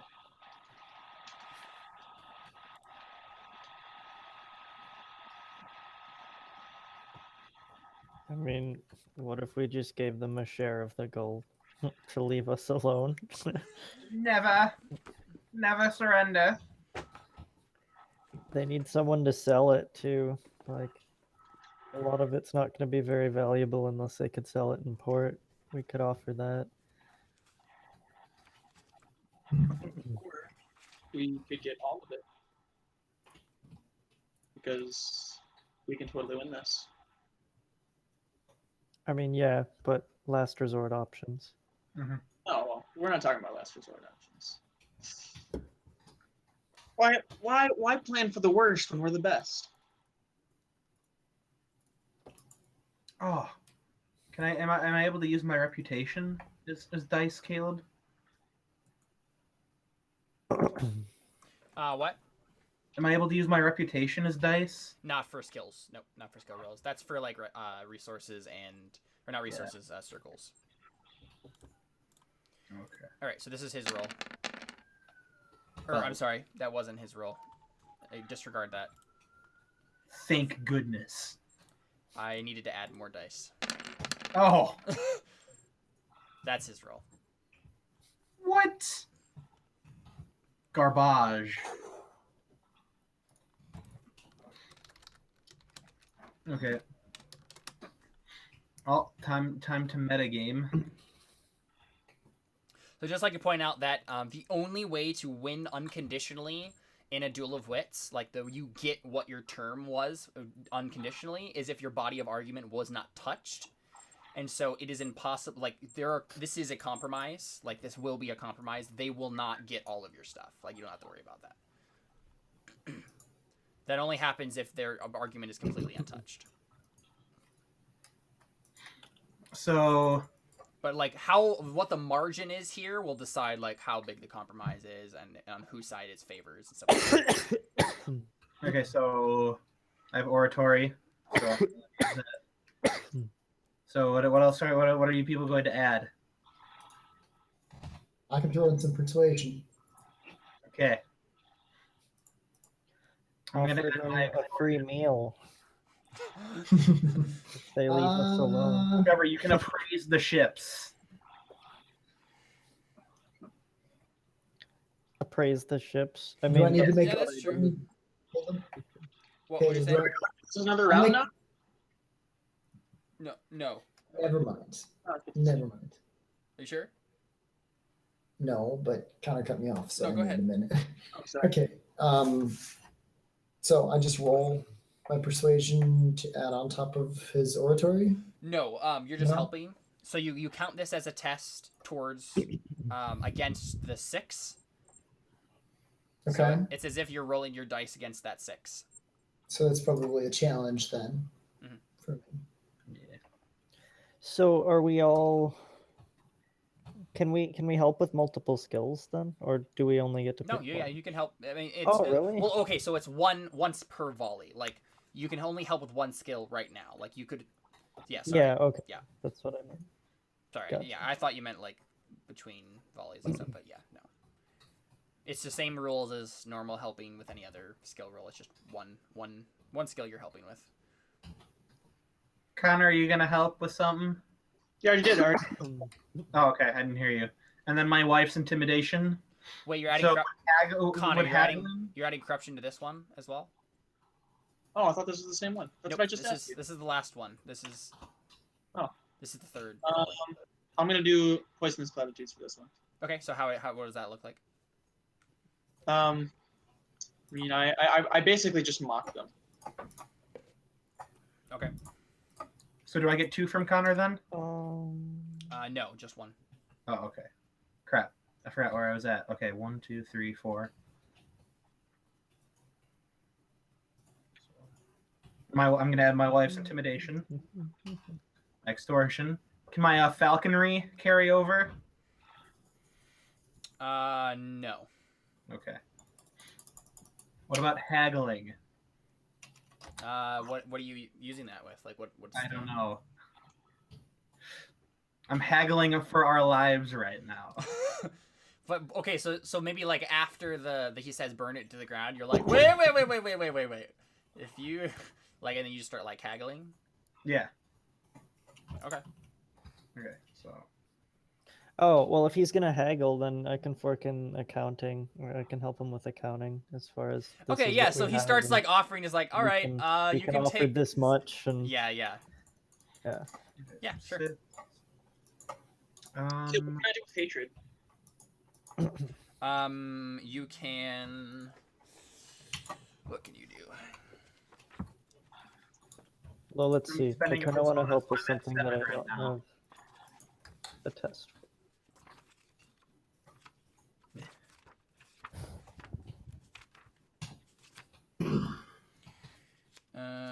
Hatred.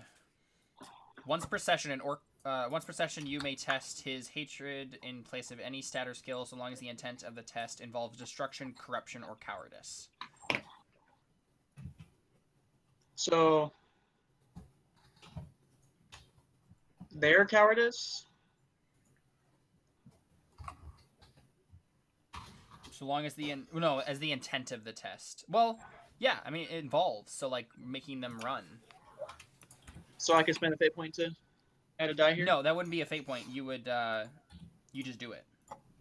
But Really? it counts as a test towards hatred for advancement. Oh goodness! Heck yeah. But this would be like your Routine, difficult challenge. except no, you're not the one rolling this, and I know that corruption does that, but I don't think hatred does. Yeah, this What can I do with fate points then? nothing as of right now. Really? Yeah. Because I have 2. I mean, yeah, you could add another. You could just spend another fate point, like you did with the corruption again, because this is a third volley, right? Like, so you could just add another 2 dice. Yeah, I'm out of fate points on that.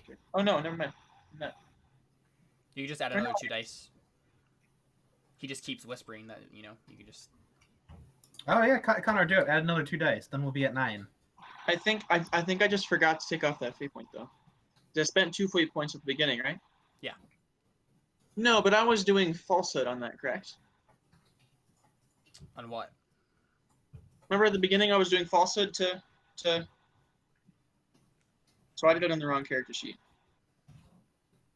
Oh right, yeah, they have different. Yep. Fate. Yep. Okay, we're good. Okay. So yeah, add another 2 dice, Jared. Okay, second. Okay. Can they all add persona points too? No. Darn. I put a persona point in too. Okay. If this somehow doesn't work, I'm calling shenanigans. Shenanigans. Oh wow. Okay. Yeah. So theirs is at -3. So this is the final bit. Right. Do I have any there. sixes? No, you don't have any Wait, 6s. so we Not tied? even one. Nope, not a single 6. No. This is shenanigans. Yeah. So let's see here. A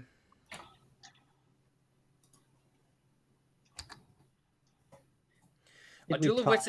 A duel of wits is over when one party's body of argument is reduced to 0. The loser must abide by the results of the argument. He's lost and he's agreed to go along with whatever it is that his opponent proposed at the outset of the duel. For the time being, of course, blah, blah, blah, blah, blah. What happens if they both lose?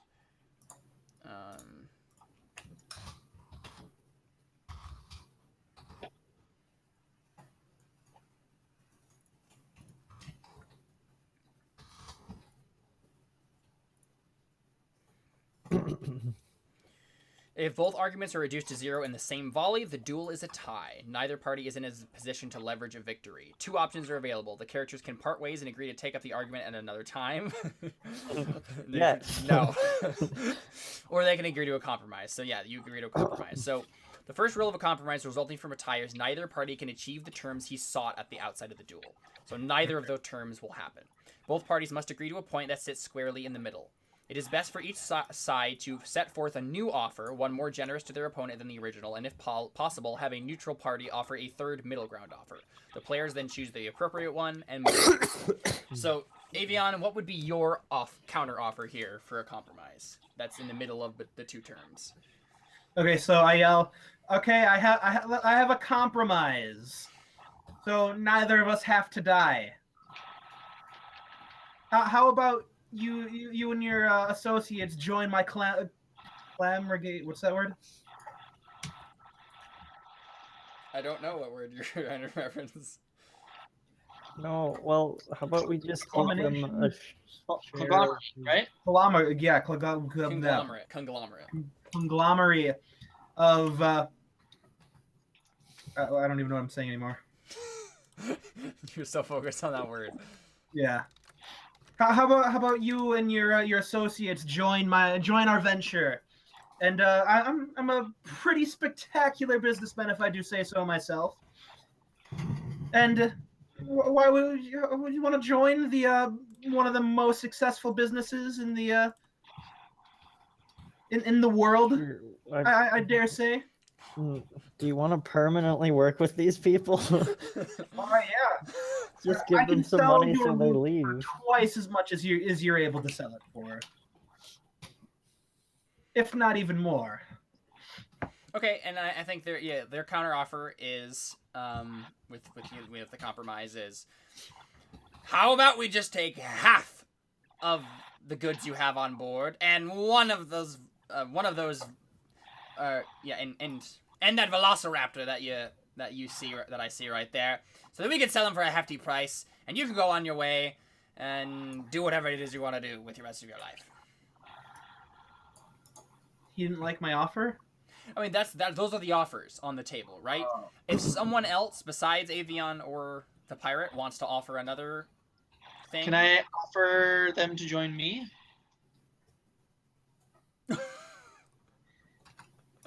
Oh dear. Oh boy. I mean, because again, this is, I mean, these are actually kind of like metagame things again. Like, this isn't necessarily that you're all saying this. But yeah, I mean, if you want to propose a counteroffer there, Winter. Again. Question. Mm-hmm. Was there any forged goods? I forgot to talk about that. Yes, there were actually. Yeah, there were a lot of like, okay, so there was some works of art, so like paintings and sculptures and stuff like that had been smuggled, that all of them are like undeniably forged. Like, it's not like, I think it's 1 fun's worth. It's one like fun die worth, or it would be like 1d worth of stuff, but it's worthless ultimately, and that I didn't count that within the 4 dice that you got, so you have that extra fake goods that's not technically worth anything, but you could probably counterfeit it somewhere if you were careful, or peddle it off rather. But yeah, you could try to. We could try and pass those off to them, or at least absolutely. as part Is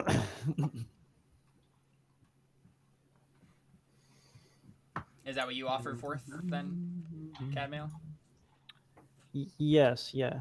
Yeah, so you're I would like, yeah, we try and give you offer all all of of this, the- yeah, all of these sculptures and paintings. Mm-hmm. So all of the sculptures and paintings, is that the extent of it? Or, I mean, they specifically asked for the one of the velociraptors, so so maybe, so one of them then too? probably just go with that. Yeah. Okay. All right.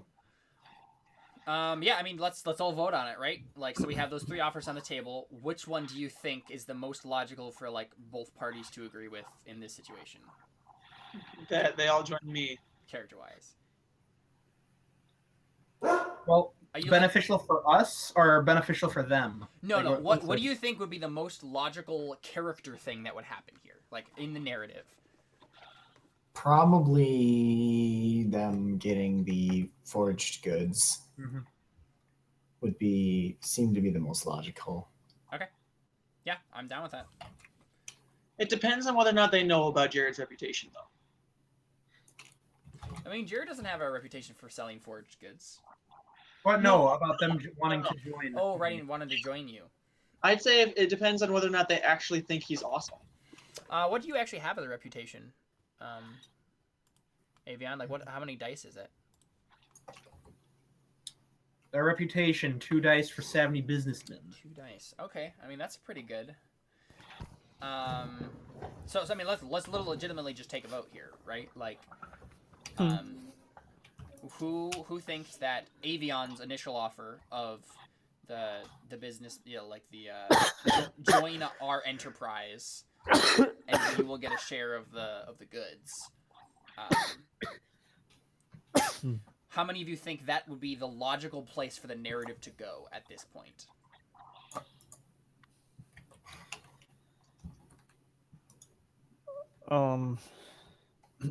Like character-wise, like do you think these characters would agree to that? Like, do you think the pirates would, like, just as a general like metagame kind of thing?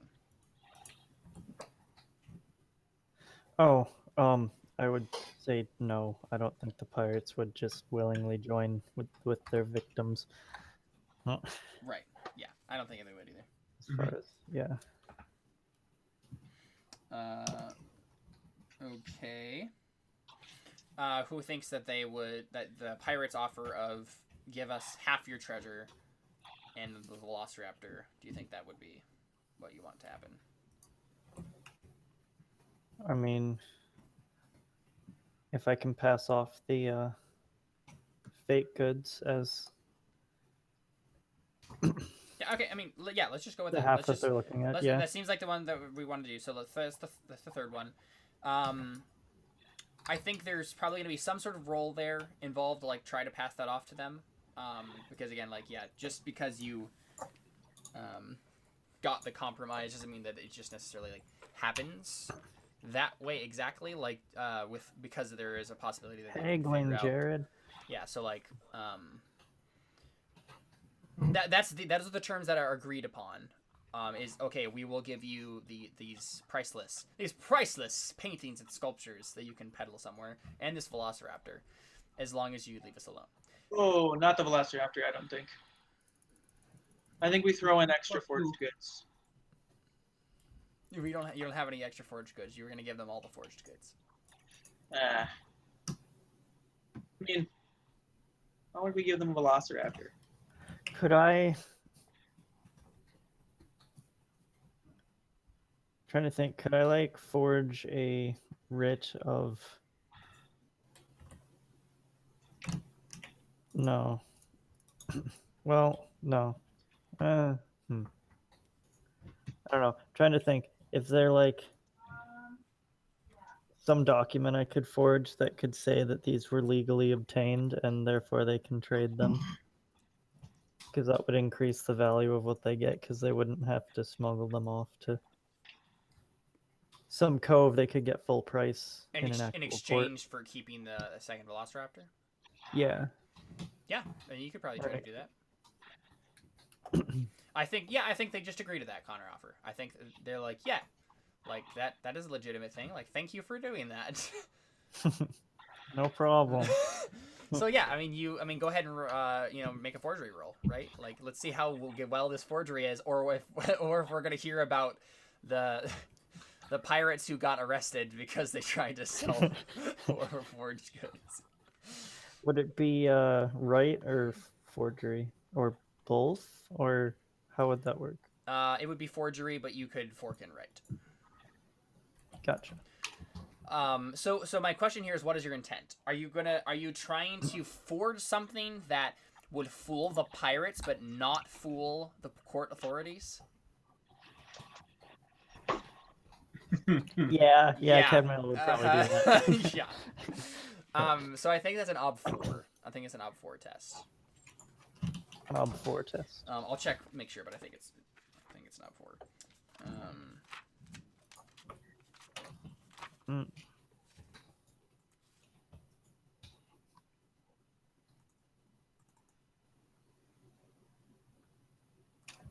Yeah, ob4. Can I fork in my knowledge of bureaucracy? Yeah, absolutely. You can help him with that dice. Yes, Yeah, finally. that's So can I fork- totally legitimate. Can I fork read, write, and law-wise? Sure, And actually merchant-wise, because it's a merchant absolutely. document. Nice. So Unless you get a got one. Connor roll. You're And in. Jared gets a helping dice to you as well. And so make sure you test. You mark a test Avion as if you had done bureaucracy against op4. Oh, yeah. Okay. Is anybody else good at writing documents? No. I don't Huh. think Winter or Jontos know how to read or write.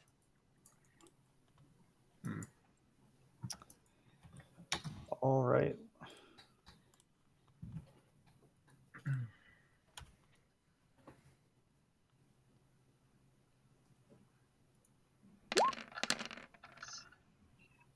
Hey, got it. Just enough. Awesome. All right. Yeah. So I mean, you totally do that, right? Like, this all goes off without a hitch. They agree to the forged materials and the writ that you give them, and they're totally fooled by it, and they're like, yes, this would fool anyone. Like, this is perfect. This is exactly what we need. And yeah, and then they head off with a wave. And I think the magic user, the sorcerer, looks a little sad that he didn't get to burn things, and he kind of like just lets the fire just kind of die in his hands. He's like, oh. But yeah, they sail off. Awesome. Well, that was a very successful encounter. All right. Well, let's just go ahead and wrap it up there. Fate and stuff. Avion. Also, I Yeah. forgot to mention it at the beginning, but I wanted to kind of reword one of my beliefs to the second one, so Sure. I'll get to it when we Okay. get there. Yeah. So Avion, let's go through your beliefs and instincts and stuff. If I don't handle it personally, it won't get done. Therefore, I will stop everyone else from ruining this venture. You definitely work towards that. Yeah. Yeah. I handled stuff personally. Yeah. Didn't really do anything with my wife. I built up my investment in Cadmiel. Well, I mean, I guess technically, I mean, you can argue for it. What would be your argument? that I didn't let all of his stuff get taken. But your belief is, since everyone is lower than me, it's my responsibility to take care of the lesser. So I will build up my investment in Cadmiel. Okay, so yeah, probably not. Rulership is my natural, and there didn't blah blah blah. Yeah, I did that. Yeah, you did. I solve my problems with money. Always take the leadership position, and I'm always superior to those around me. None of those got me in trouble. Mm-hmm. And I don't think any. Yeah, I don't think any of the other traits got you in trouble either. Cool. Winter. I know that this demon is all I have, and I will find a way for me to coexist with it, no matter the cost. I will start by proving myself worthy of control of my life. Do you think you did that? I don't know. The differentiations between Eurus and Winter were very sparse because I wasn't sure how the mechanics are supposed to work with the corruption thing. Right. So We can just leave it. Okay. I want to find someone else to share my life with, someone that truly understands who I am and respects me for who I am. That didn't necessarily happen. No. Instincts never make Eurus angry. Always blame Eurus, even if I am the one in fault. Always inventing something. Yeah, I don't think any of those got you into trouble. I don't think any of your traits got you into trouble this time. You blended in pretty seamlessly with the rest of the stuff. Like, it all went up without a hitch. So. For Eurus, then, I will take complete control of Winter in order to complete the plans of my master. I will start by making sure he feels worthless and incomplete without me. I mean, he didn't necessarily do that. Oh, well, okay. Let's go ahead and just give him a fate, though, just for the whole, like, I mean, you called on him a lot to help with the Duel of Wits, right? So. Yeah. The people on the ship could serve me well. I will do whatever I can to make sure that they trust, serve, and follow me, whether they know it or not. I did offer up everybody to serve me, but that didn't necessarily get me into trouble because it was metagame. Just take a fate further. Why? No, because you work towards it. It's a goal. Oh, alright, okay. I will find something else of major power to bind myself to, fulfill the plans of my master, and become an immensely powerful force. You did not do that. Instincts, always use humans to do my will, always help the master with every breath, always demoralize Winter. Yeah, I don't think any of the rest of it got you fate, so. Alright, cool. Jontos, our favorite cook. Yep. Beliefs and instincts. Oh, sorry, got it over here. Beliefs. I want to make the best of my new situation, so I'll try to make friends with the crew. I'd say I kind of work toward that. Yeah, I think you did. Especially that moment, especially that moment you were working side by side with him, and yeah. Mm-hmm.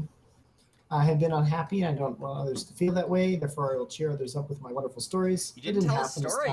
I was half expecting. There wasn't a lot of character interaction this time. I was half expecting Jontos to go into a story during the Duel of Wits, like. Yeah, there really wasn't a point. There really wasn't an opportunity for it. Mm-hmm. And go ahead and take a persona for advancing cooking for that last belief. Awesome. But you could still just keep the belief the same way, and then you keep getting fate. I see no reason to change it. Yep. Instincts, always look for the best in a situation.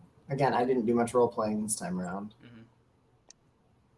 Always have a good story. If there's drinking to be done, I'll be part of it. No, I don't really see anything else that I particularly did. Take fate for unlucky, just because.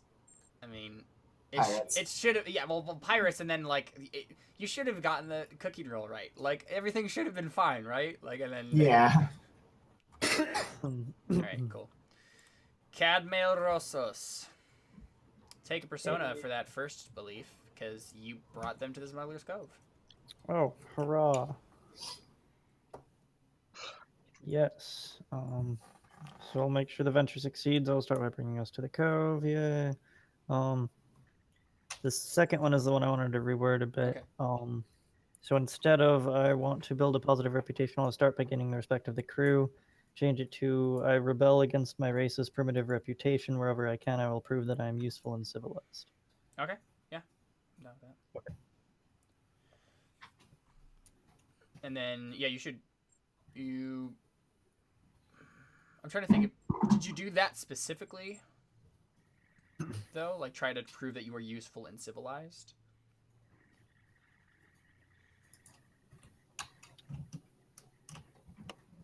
Because I mean, you did prove yourself that you are useful. Like you helped a lot with things, but like, were you trying to prove yourself as useful and civilized, like against the reputation? Being the one that wrote the written stuff. Sure. Yes. Okay. As That especially. Yeah. Because it's the literacy thing. Like yeah. Yeah. Definitely. Gotcha. And then I want to help these royals, but it can't interfere with the mission. I will ensure a safe remaining voyage for the princess. We didn't really do anything as far as that goes. Princess was not involved. Instincts, always assume that people think the worst of me. No expectations happen there. Yeah. Always trust the numbers. I mean, nothing bad came from that. Hmm. And this is another one I kind of want to change too. Never let people know about my literacy. I think don't pretty much everyone I've knows been- about your literacy at this Yeah. point. So I'll think of something for that slot. And then traits, paranoid. I mean, I was paranoid of winter, but again, nothing bad happened. So, I mean, we did take him on the ship, so well, But that was despite your paranoid, not because true, of I it. suppose. And then sea legs and quiet, nah.